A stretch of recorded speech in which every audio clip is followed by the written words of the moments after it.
Next customer, please come this way. The cash registers were getting crowded, so I quickly opened the one next to me and guided customers. After a while, the congestion was resolved, and I returned to stocking shelves.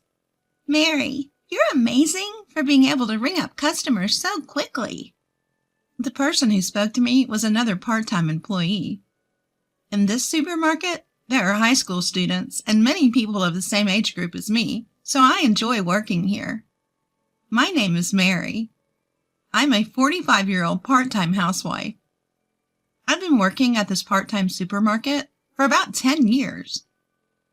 When my child entered elementary school, I decided to find a job and applied for a part-time position at a local supermarket that was recruiting. There were many housewives like me, and the manager is also a parent, so it's a good environment that understands child rearing. I've been working here for 10 years. Before I knew it, I became one of the oldest part-timers. There are more familiar faces among the customers, and many people greet me, and I get along well with other part-timers and part-time high school students. However, I never expected that something like this would happen.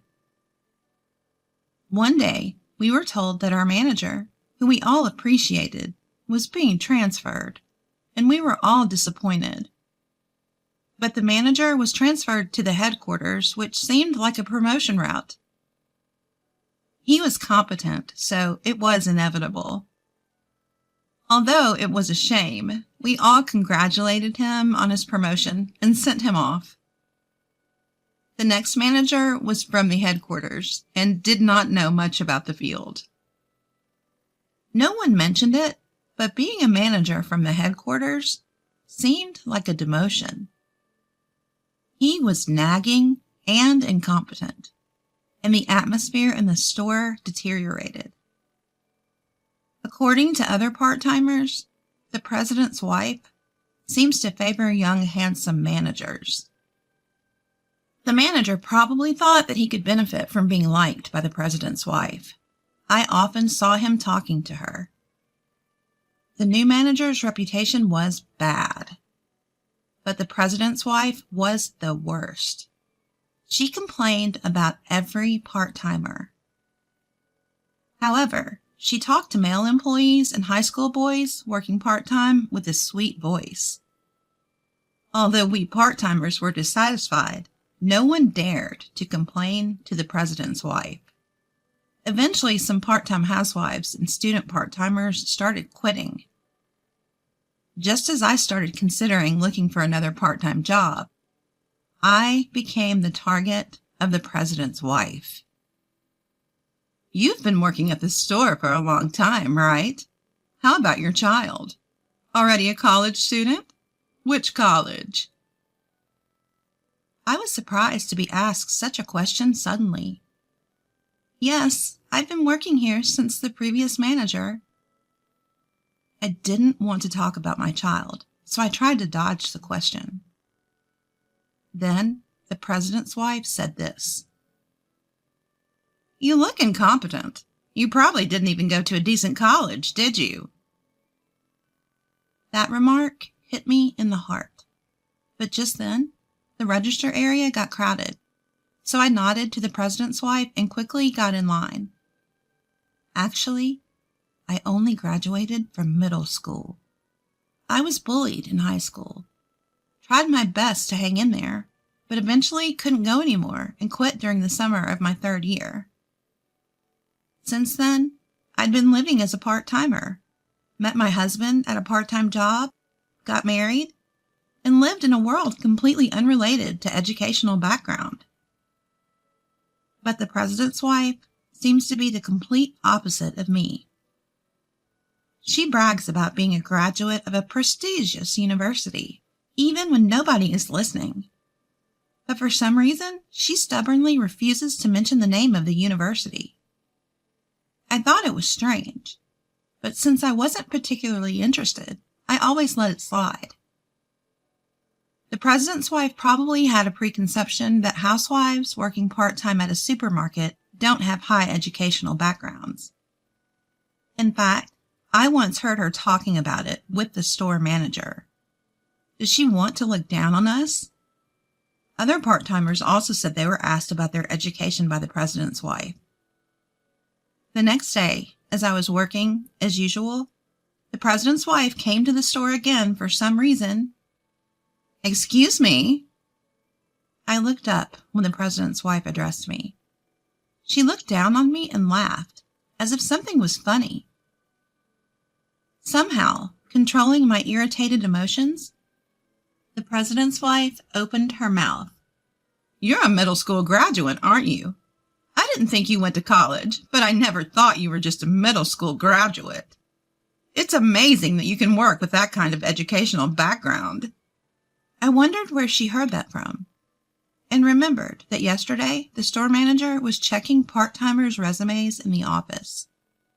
I thought the manager should know about the employees, but I guess that information went to the president's wife. Knowing that I was a middle school graduate, the president's wife told other employees about it for some reason. Frankly, it was annoying.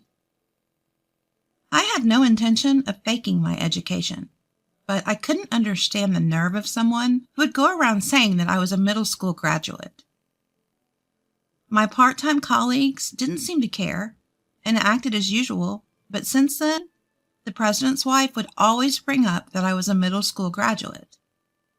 "Maybe you wouldn't understand since you're a middle school graduate. Since you're a middle school graduate, at least do some cleaning." That was the president's wife's catchphrase. I don't have to work here to be told things like that. That's what I started to think. A few days later, the president's wife appeared at the store again. Just seeing her made me irritated. As I sighed and tried to walk past her, she was smirking at the cardboard box storage area. It was a place where we didn't go because the supplier would come to pick up the boxes. But for some reason, the president's wife seemed to be trying to make me clean it up on purpose. She said, "People like you should be covered in garbage. You bottom-dwelling middle school graduates are just salary thieves." This was the back room, away from the customer's eyes. I had always been able to bear it because I was usually approached in the sales area, but that day, I couldn't hold back my pent-up anger.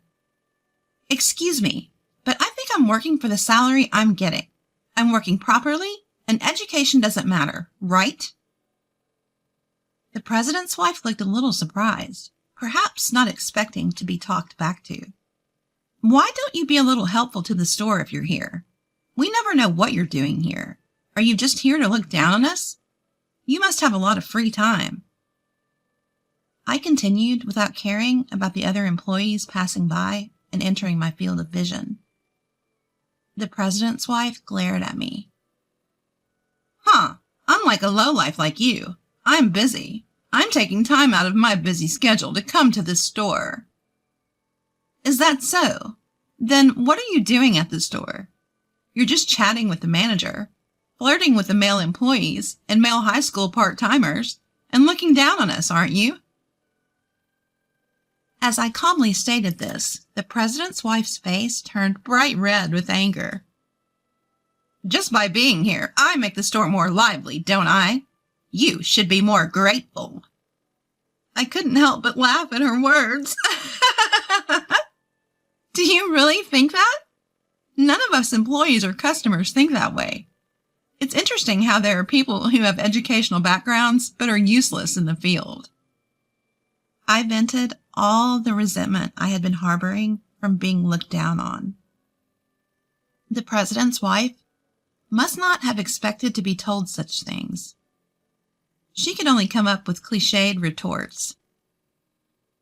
"Do you think you can work here after talking to me like that?" So I responded without hesitation. "Then I'll quit." The president's wife laughed at me mockingly. "It'll save on our labor costs."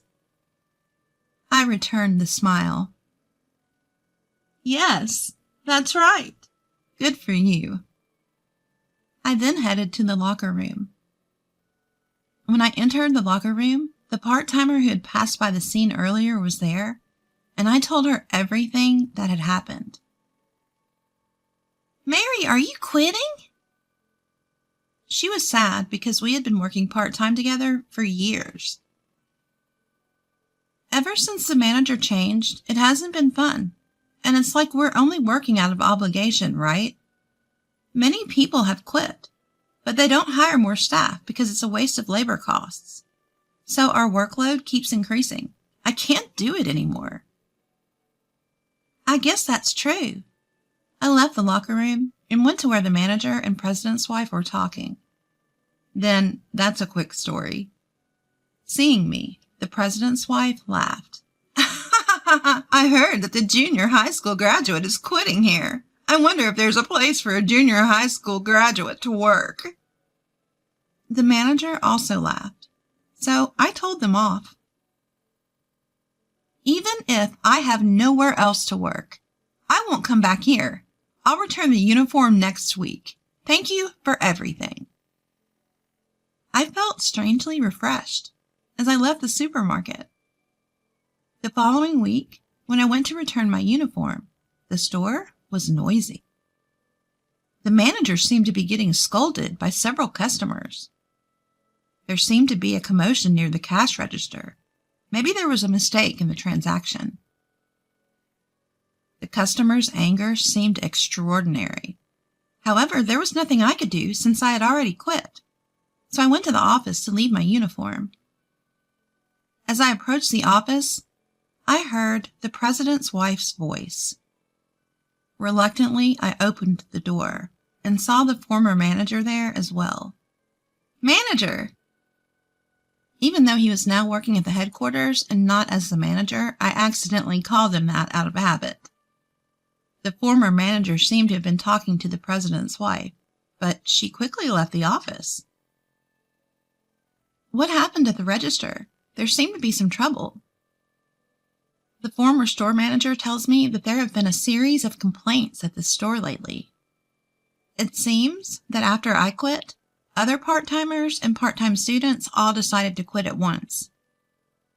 The manager was apparently working on the sales floor, but he didn't know how to stock shelves or operate the register, so he received complaints from customers. Today's incident involved the president's wife, who was talking to a male employee on the sales floor, and a customer mistook her for an employee and asked her a question. "I don't know anything about that." The president's wife apparently brushed the customer off. The manager then appeared and accidentally revealed that she was the president's wife, making the situation worse and causing more complaints, while the register area became very crowded. At this time, all the part-timers had quit, so employees and the manager who don't usually work at the register had to do so. And there were many mistakes.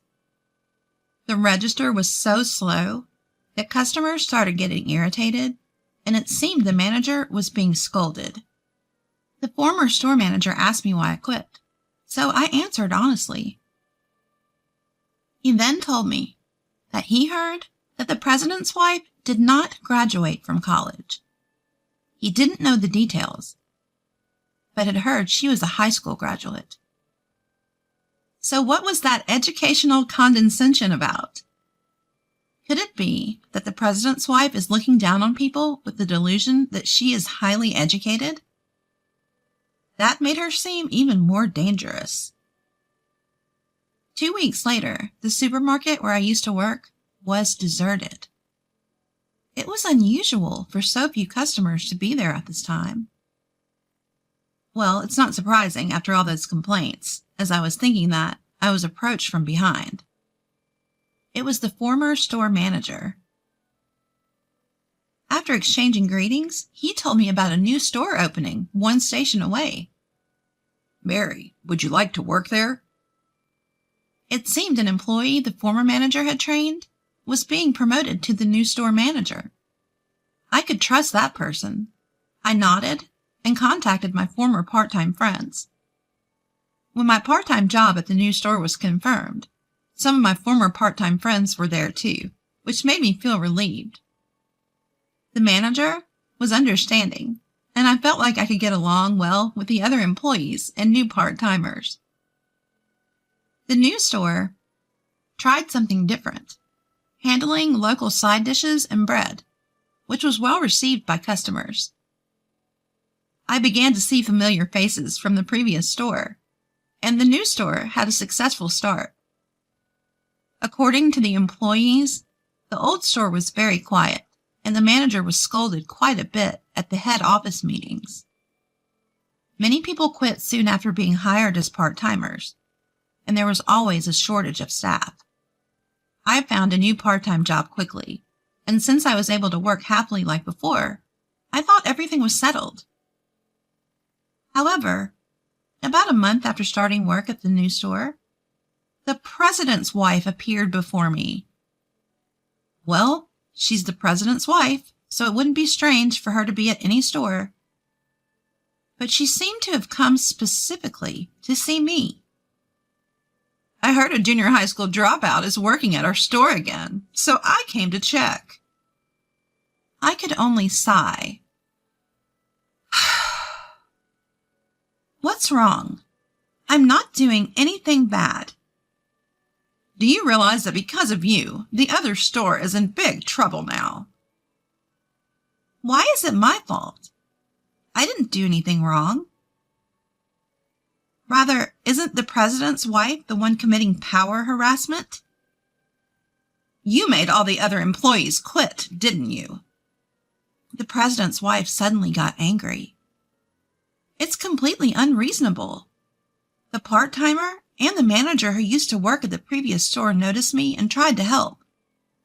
But I stopped them. I, a middle school graduate, can't make all the employees quit.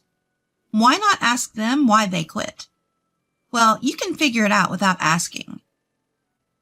The part-timers nodded in agreement with my words. Shall I tell you if you don't understand? You look down on us because of our educational background.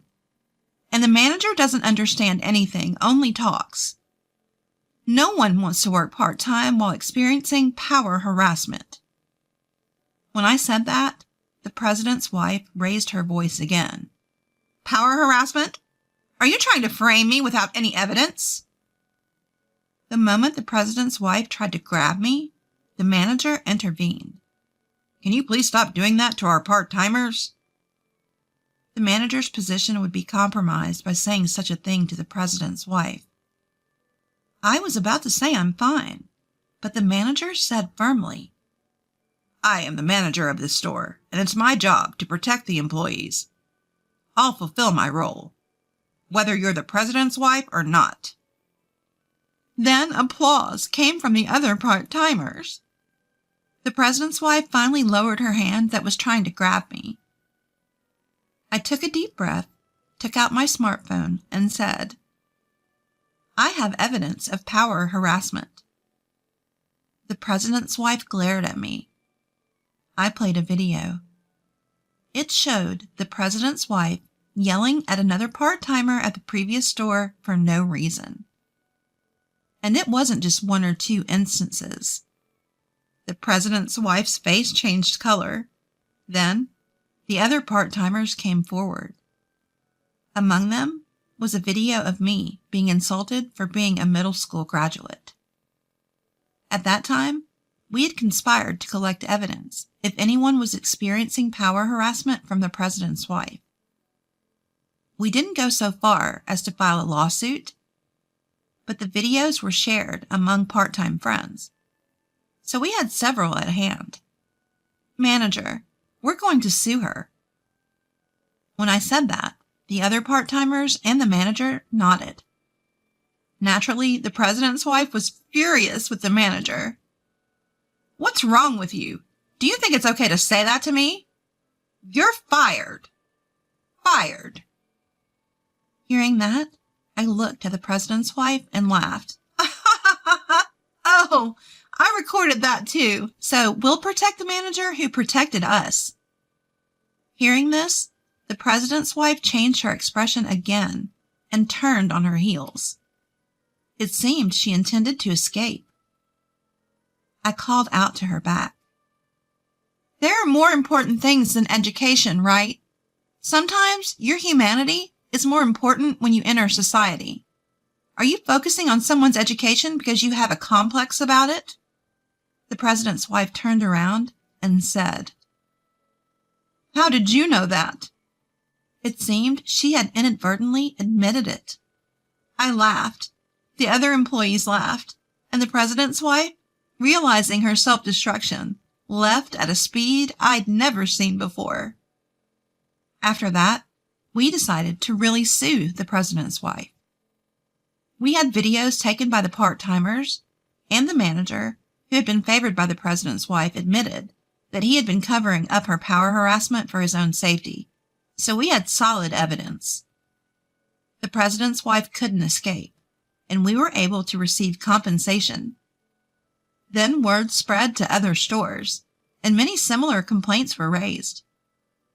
The president's wife was sued for compensation, and the president, who found out about her behavior for the first time, was furious and told her to pay it back by working. It is a locally owned supermarket, so the president and his wife's house is also local. When I witnessed the president's wife working angrily at a nearby drugstore, I couldn't help but laugh. Since then, we have been working hard today under a trustworthy manager.